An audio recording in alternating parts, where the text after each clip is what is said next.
Please the Lord everyone, আমি বনলতা। আজ আমি আপনাদের সাথে শেয়ার করব বাড়িতেই কিভাবে একদম দোকানের মতো করে এগ চিকেন রোল বানাবেন। তো চলুন ভিডিওটা প্রথম থেকে শুরু করা যাক। তো চিকেনের স্টাফিংটা বানানোর জন্য একটা কড়াইতে তেল গরম করে তাতে পেঁয়াজ কুচি দিয়ে দিতে হবে। তারপর আপনারা পেঁয়াজটাকে লাল লাল করে ভেজে নেবেন। পেঁয়াজটা যখনই লাল লাল করে ভাজা হয়ে যাবে তাতে দিয়ে দেবেন আদা রসুন বাটা। এরপরে আদা রসুনের পেস্টটাকে ভালো করে পেঁয়াজটার সাথে মিক্স করে নেবেন। এরপর দিয়ে দেবেন চিকেনের কিমা। চিকেনের কিমাটা দেওয়ার পরেও ভালো করে মিক্স করতে হবে। মিক্স করার পর দিয়ে দেবেন হলুদের গুঁড়ো। তারপরে আপনারা দিয়ে দেবেন লঙ্কার গুঁড়ো।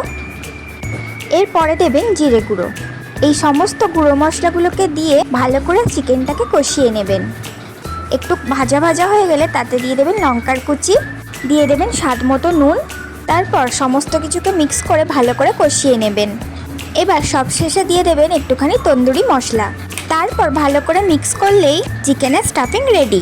এরপরে আপনারা পরোটাটাকে যদি নর্মাল করতে চান নর্মাল করতে পারেন, আর লাচা পরোটার মতো করলে টেস্টটা একদমই দোকানের মতন হয়।